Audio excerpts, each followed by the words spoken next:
Un fichier audio oublié refait surface comme un murmure venu des profondeurs du Sahel. Il révèle la confession d'un vieil homme enregistré par les services ouandais qui avoue comment un petit groupe d'alliés planifiait l'assassinat d'un chef d'État pour des intérêts étrangers. Ibrahim Traoré entend son propre nom, sa survie réduite à une transaction politique. Jusqu'où s'étend la loyauté africaine dans un monde où les alliances se retournent aussi facilement? Ce que l'on croyait être une trahison locale pourrait-elle devenir un tremblement de terre politique pour l'Afrique tout entière? Ibrahim Traoré a toujours su que la politique est un jeu dangereux, mais jamais il n'aurait imaginé qu'une simple bande audio pourrait tout changer. Ce n'est pas simplement une histoire d'espionnage ou de complot, mais un tournant décisif pour l'Afrique. Derrière cette bande se cache une vérité bien plus grande, la lutte pour la souveraineté du continent. La question n'est plus de savoir qui a voulu le tuer, mais pourquoi tant de forces se sont unies pour tenter de le faire disparaître. Et pourquoi maintenant la loyauté africaine, mise à l'épreuve, pourrait-elle être la clé de cette bataille? Ibrahim Traoré devra désormais choisir entre survie et un choix plus grand, un choix qui redéfinira l'avenir de toute la région. La question est simple: peut-il faire face à ce défi sans perdre son peuple? Quelques heures après la diffusion du fichier audio, la tension grimpe de Ouagadougou à Kampala. Un fil invisible relie ces deux capitales africaines, secouées par des révélations d'une ampleur inédite. Le complot qui se trame autour d'Ibrahim Traoré n'est pas qu'une simple attaque contre un leader, mais un coup de force contre toute une région. Le défi politique s'étend bien au-delà du Burkina Faso.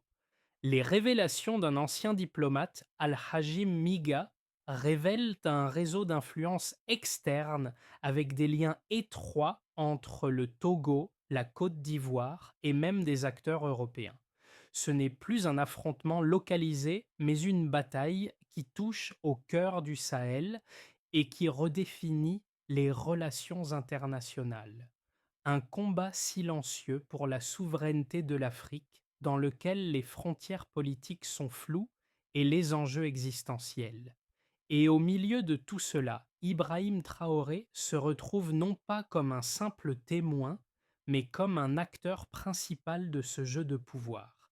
Ses décisions aujourd'hui façonneront l'avenir du Sahel, mais aussi de l'Afrique entière.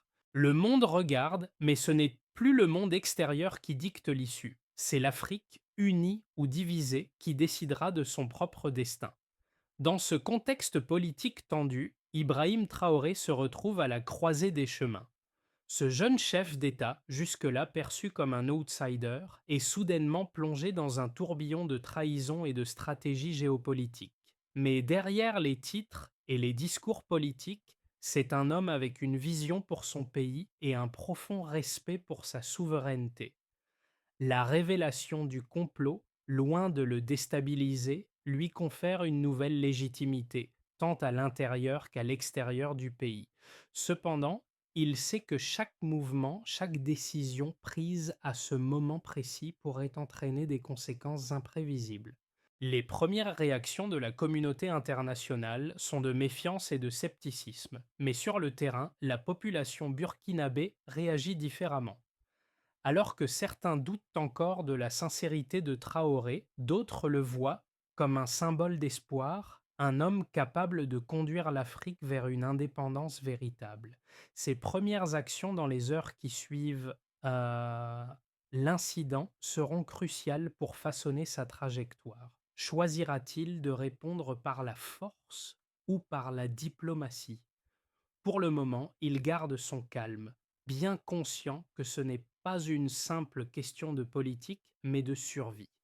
Et dans cette situation de tension, chaque décision compte. Une opération baptisée Oryx est en marche et chaque mouvement sur le terrain devient crucial. L'accélération de la crise se fait sentir avec une intensité croissante. Le complot, qui semblait d'abord être une simple rumeur, prend forme sous les yeux d'Ibrahim Traoré. Dès que les premières informations filtrent, les réactions se succèdent à un rythme effréné. À Ouagadougou, la peur se mêle à l'incertitude, mais la résolution est claire. La survie du président et de son gouvernement est désormais en jeu. En quelques heures, la situation passe d'une crise interne à une crise internationale. Les chancelleries européennes se retrouvent à devoir répondre aux questions pressantes sur leurs relations avec les acteurs impliqués, notamment la France. Le nom de Ibrahim Traoré devient synonyme de résistance, mais aussi d'une fracture géopolitique de plus en plus évidente. En moins de 24 heures, un premier groupe de comploteurs est arrêté et les révélations de l'affaire continuent d'ébranler les bases du pouvoir. Dans les heures suivantes, une autre vague d'arrestations secoue la garde présidentielle elle-même. La question devient de plus en plus pressante: qui peut-on encore faire confiance? Le président fait face à une série de décisions qu'il devra prendre avec une précision chirurgicale, mais chaque minute de retard pourrait être fatale. Tandis que l'extérieur observe, les forces à l'intérieur du pays se battent pour garder le contrôle.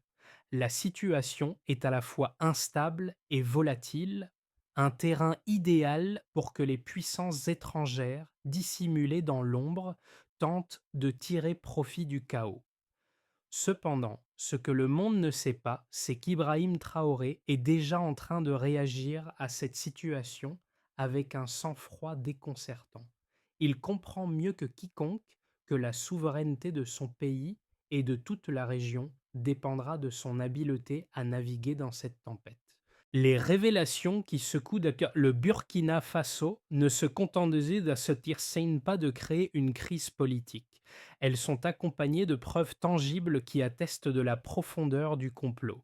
Dès la diffusion de l'enregistrement audio, la situation se déplace rapidement de l'incertitude vers la confirmation. Les premiers chiffres qui émergent, bien que choquants, ne laissent aucun doute sur la portée de l'influence exercée par des acteurs extérieurs. Le rapport conjoint des services de renseignement burkinabé et ougandais révèle que plus de 10 millions de francs CFA ont été transférés à travers plusieurs comptes bancaires liés à des sociétés écrans. Ces transactions financières, qui passent par des intermédiaires en Côte d'Ivoire et au Togo, servent à financer des opérations secrètes visant à déstabiliser le régime de Traoré. Ces sommes, apparemment anodines pour un observateur extérieur, révèlent en réalité un réseau complexe de manipulation économique et politique. Mais ce n'est pas tout. Les communications chiffrées interceptées par les services de renseignement font état d'au moins 12 messages cryptés entre novembre 2024 et janvier 2025, ordonnant la mise en place d'une opération d'assassinat. Ces messages révèlent non seulement la précision de l'attaque, mais aussi les différents acteurs impliqués. Les informations sont corroborées par des analyses techniques confirmant la validité des enregistrements. Les experts en cybersécurité, après avoir analysé les métadonnées des bandes, confirment qu'il est impossible de falsifier ces informations. Il s'agit de preuves irréfutables qui changent le cours de l'enquête. L'ampleur de la surveillance régionale mise en place par l'Ouganda dans le cadre de la coopération interafricaine témoigne de la rapidité et de l'efficacité des réseaux de renseignement africains. Mais ce qui frappe le plus, c'est la coordination intergouvernementale qui a permis de recueillir ces informations en un temps record. En seulement 3 mois, les pays du Sahel ont non seulement découvert l'ampleur du complot, mais ont aussi agi de manière déterminée pour démanteler le réseau. Ces données statistiques, froides et objectives, mettent en lumière la montée en puissance de l'Afrique dans la gestion de sa propre sécurité, mais elles révèlent également une vérité inquiétante. Les menaces internes, souvent ignorées, peuvent être bien plus dangereuses que les pressions extérieures. La situation, bien que tendue, ne fait pas l'unanimité. Des analystes internationaux, principalement en Occident, dénoncent ce qu'ils appellent une mise en scène orchestrée par Ibrahim Traoré pour renforcer son pouvoir personnel. Pour eux, l'opération Oryx et la diffusion des aveux sur la télévision nationale sont de simples stratagèmes visant à manipuler l'opinion publique et à renforcer la légitimité d'un régime qui, selon eux, est fragile et vulnérable. Certains croient que cette crise a été délibérément exacerbée pour justifier une politique plus autoritaire et pour écarter toute opposition intérieure. Ils affirment que l'ampleur de la surveillance régionale, bien que saluée par certains comme un signe de maturité africaine, est en réalité une stratégie de contrôle visant à étouffer toute forme de dissidence politique. Toutefois, d'autres analystes, plus nuancés, soulignent que ces accusations sont basées sur une incompréhension de la situation. Selon eux, le complot réel et les preuves tangibles qui ont émergé ne peuvent être ignorées malgré les tentatives de minimiser l'importance de l'affaire. Ils rappellent que l'enquête a été menée de manière transparente en coopération avec plusieurs pays africains et que les données fournies sont corroborées par des documents légaux et des enregistrements vérifiables. La rapidité avec laquelle l'opération a été démantelée et l'échange d'informations entre les pays du Sahel montrent une solidarité et une réactivité que l'Afrique n'a jamais connues auparavant. Ainsi, même si certaines critiques sont valables en termes de gestion de la crise, elles ne peuvent pas occulter la réalité d'une menace sérieuse. Au contraire, elles soulignent l'évolution de l'Afrique dans sa capacité à protéger ses institutions et sa souveraineté face à des forces extérieures et intérieures menaçant son équilibre. La question qui reste posée est de savoir si Ibrahim Traoré pourra réellement faire face à cette double pression, extérieure et intérieure, sans que cela n'affecte la stabilité de son régime et les ambitions qu'il nourrit pour son pays. Un tournant décisif survient lorsqu'une nouvelle information surgit des profondeurs du complot. Une note codée trouvée parmi les documents fournis par l'Ouganda datant de l'année précédente réoriente complètement le cours de l'enquête. En apparence, il s'agit de simples mots inscrits sur une feuille: canal ivoirien B3, validation française probable. Ce détail insignifiant, échappé des rapports secondaires, remet en question toute la narration établie autour du complot. Les implications sont colossales. Ce n'est plus seulement un complot contre Ibrahim Traoré, mais une bataille géopolitique d'envergure, impliquant des acteurs régionaux et internationaux, notamment les puissances occidentales, plus particulièrement la France. Le simple fait que des indices pointent vers des liens potentiels avec la France fait éclater la question de la souveraineté africaine sous un autre jour. Une dynamique de dépendance néocoloniale semble se dessiner à nouveau dans ce conflit, comme un fil invisible qui traverse les alliances et les accords passés. Ce retournement de situation dévoile une vérité que beaucoup redoutaient. La lutte pour la souveraineté ne se joue pas seulement sur le terrain militaire ou diplomatique, mais aussi dans l'ombre des relations entre anciennes puissances coloniales et leurs ex-colonies. Ibrahim Traoré, maintenant conscient que le complot est bien plus vaste qu'il ne l'avait imaginé, doit faire face à une réalité brutale. L'enjeu dépasse sa propre sécurité et touche au cœur même de l'identité et de l'indépendance du Sahel. L'onde de choc créée par la révélation du complot se propage bien au-delà des frontières du Burkina Faso. Alors que les événements se déroulent rapidement sur le terrain, les retombées géopolitiques deviennent évidentes. La situation au Burkina Faso n'est plus un simple affrontement politique interne. Elle est désormais un test décisif pour l'Afrique dans sa quête de souveraineté. Les pays du Sahel, notamment le Mali et le Niger, suivent de près les développements à Ouagadougou, conscients que ce qui se joue là pourrait redéfinir l'équilibre des forces dans toute la région. Le message est clair: un nouvel ordre est en train de se dessiner et l'Afrique commence à prendre en main son destin. Dans les rues de Ouagadougou, les conversations sont animées. Pour certains, l'issue du complot annonce un renouveau panafricain, un sentiment d'unité et de solidarité, longtemps ignoré, prend forme au sein de la population. Une conscience collective que l'Afrique peut et doit se défendre elle-même. Toutefois, cette vision optimiste est contrebalancée par une peur palpable de ce qui pourrait suivre. Les forces opposées à Ibrahim Traoré dans le pays commencent à se structurer, formant une opposition interne qui pourrait bien déstabiliser le pays à court terme. À l'échelle internationale, les chancelleries occidentales sont sous pression. L'UE et les États-Unis expriment publiquement leur inquiétude concernant les mesures prises par Ibrahim Traoré, qu'ils considèrent comme un glissement vers un autoritarisme.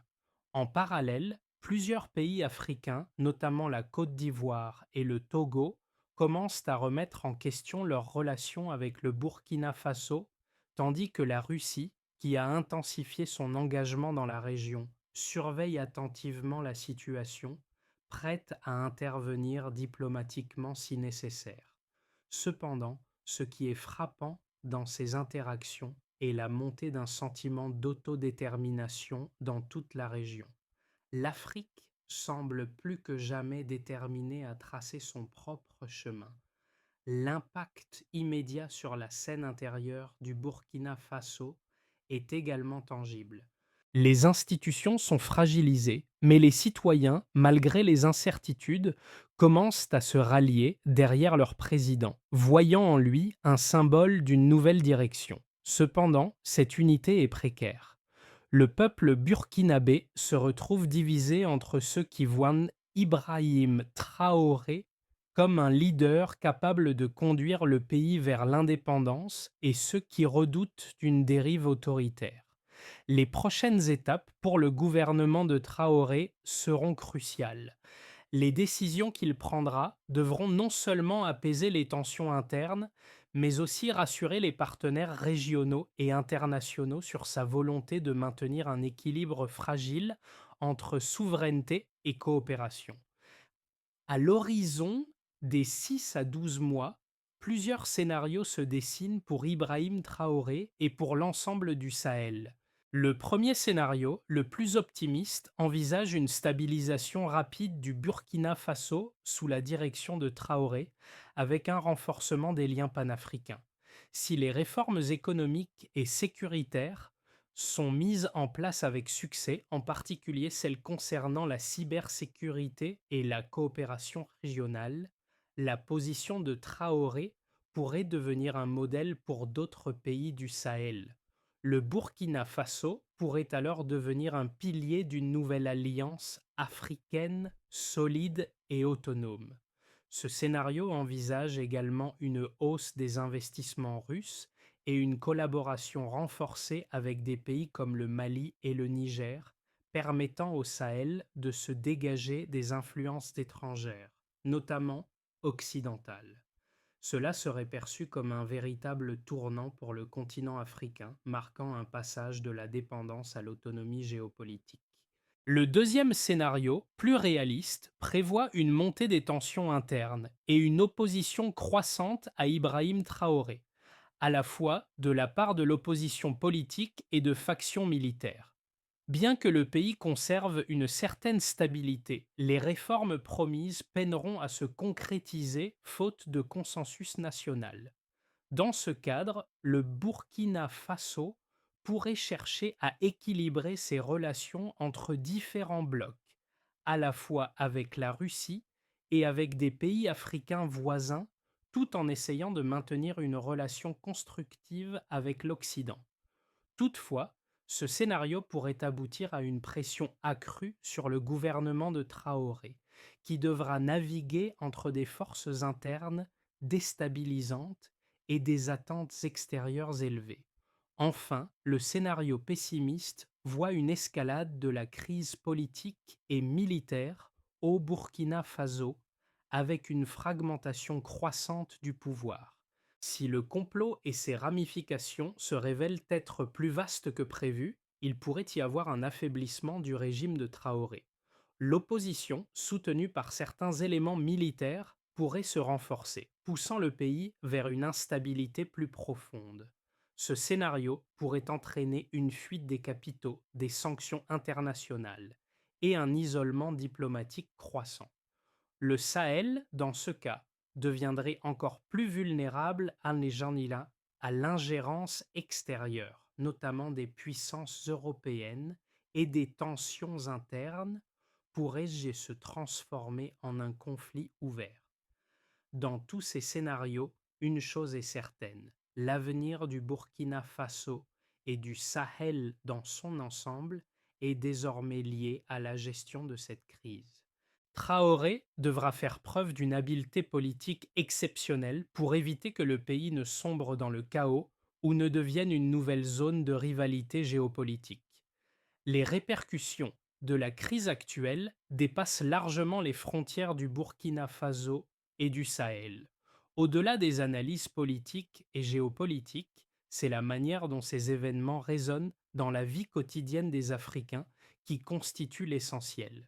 Pour le peuple burkinabé, la question centrale n'est pas seulement de savoir si Ibrahim Traoré restera au pouvoir, mais si la souveraineté, la dignité et l'avenir de l'Afrique peuvent être préservés.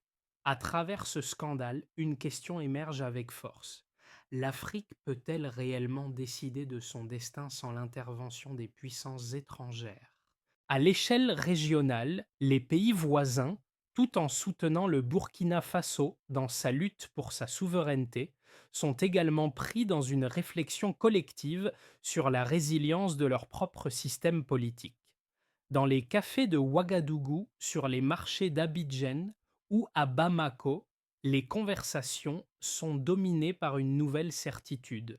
L'avenir de l'Afrique ne doit plus dépendre de décisions prises à l'étranger. Cette prise de conscience collective transforme la politique en une discussion vivante et publique. Les jeunes, surtout, s'approprient cette dynamique, devenant les ambassadeurs d'une vision panafricaine plus audacieuse et indépendante. Pour eux, ce n'est pas seulement une question de géopolitique, mais de redéfinir la manière dont l'Afrique se perçoit et s'organise. Le défi est désormais de répondre à cette volonté populaire. Les dirigeants africains, et en particulier Ibrahim Traoré, sont confrontés à l'urgence de donner à leur peuple non seulement une stabilité politique, mais aussi une vision à long terme pour un continent véritablement souverain. Mais ce défi n'est pas uniquement institutionnel, il est aussi culturel, économique et social. Les jeunes générations, en particulier, veulent plus qu'une indépendance formelle. Elles aspirent à un changement réel, tangible, qui se reflète dans leur vie quotidienne. Le rôle des leaders africains dans ce processus est donc crucial. Peut-on encore maintenir l'équilibre entre indépendance nationale et solidarité régionale? La manière dont Ibrahim Traoré abordera cette question déterminera non seulement son héritage, mais aussi l'avenir de l'Afrique dans un monde de plus en plus multipolaire. Face aux défis politiques, économiques et sociaux qui se profilent, Ibrahim Traoré doit désormais tracer une voie claire pour son pays et pour la région. La situation est complexe, mais des solutions existent. Tout d'abord, le renforcement des structures de gouvernance interne est essentiel pour garantir que le pouvoir ne soit pas concentré entre les mains de quelques-uns. Cela inclut la création d'une véritable plateforme de dialogue national, permettant d'inclure toutes les forces politiques et sociales du pays dans un processus de réforme.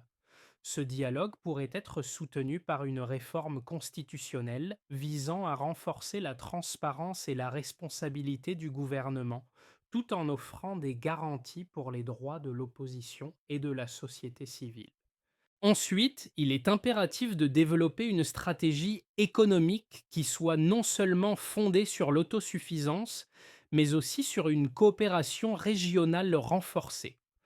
Le Burkina Faso, comme beaucoup d'autres pays du Sahel, souffre d'une dépendance excessive vis-à-vis des puissances étrangères pour ses importations de biens de première nécessité et ses ressources énergétiques.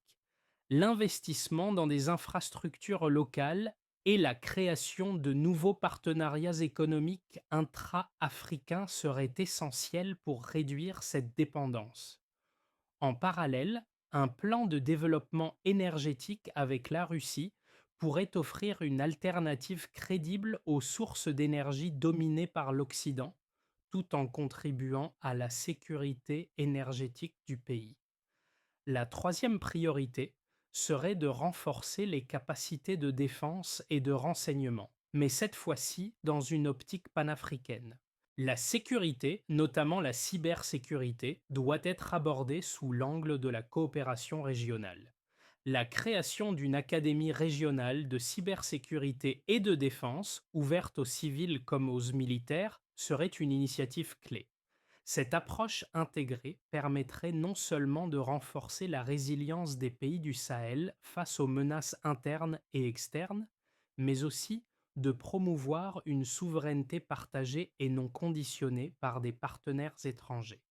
Enfin, Traoré doit s'engager dans une réforme de la communication publique. Trop souvent, la vérité a été manipulée ou occultée par des élites qui ont utilisé l'information à leur avantage.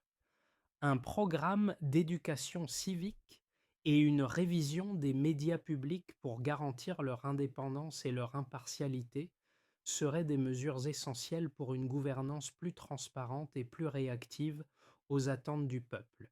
Ces réformes doivent être réalisées dans un cadre temporel précis, avec des indicateurs clairs pour évaluer leur succès. Il est crucial que chaque étape soit mesurable, transparente et accompagnée d'une gestion rigoureuse des ressources. Mais au-delà des réformes institutionnelles et économiques, la véritable question demeure. La confiance peut-elle être reconstruite entre les dirigeants et le peuple? Si le processus échoue, le coût pourrait être non seulement politique, mais aussi moral et social. Au lendemain des révélations, Ibrahim Traoré se tient à la tribune serein. Ce n'est pas une question de vengeance ni de peur. Ce n'est pas une histoire de complot ou de trahison, mais de reconstruction. Il n'est plus seulement le président d'un pays en crise, mais le symbole d'une Afrique déterminée à réécrire son histoire. Le pays, longtemps miné par la dépendance et la division, commence à voir un chemin vers l'avenir. À chaque défi, chaque étape franchie, l'Afrique semble se redécouvrir elle-même. La souveraineté ne se définit plus par des frontières tracées sur une carte, mais par la capacité à se défendre, à prendre des décisions qui affectent réellement la vie des gens. Ce qui a été brisé, ce n'est pas la sécurité d'un homme, mais la confiance d'un peuple. Mais comme Ibrahim Traoré l'a montré, cette confiance peut se reconstruire si les dirigeants se tiennent aux principes qu'ils prêchent. L'Afrique n'est plus simplement un acteur passif de son histoire, elle devient son propre architecte. Alors que le Burkina Faso et le Sahel naviguent dans cette nouvelle ère, la question demeure. Quelle direction prendra l'Afrique? Ibrahim Traoré incarne un tournant, mais ce n'est qu'un début. La véritable transformation de la région ne peut se réaliser que si chaque citoyen, chaque leader, chaque acteur engagé dans le processus comprend l'importance de son rôle dans cette quête de souveraineté collective. Ce changement, aussi profond soit-il, est avant tout une question de volonté commune, de résilience face à l'adversité. Les choix qui s'offrent à nous ne sont pas seulement politiques, mais humains. Alors, qu'en est-il pour vous dans votre quotidien? Comment pouvez-vous, à votre échelle, contribuer à cette vision d'une Afrique indépendante et souveraine? C'est une question ouverte à laquelle chacun peut répondre à sa manière. L'histoire de l'Afrique se joue ici et maintenant, et chacun d'entre nous a une place dans cette narration collective.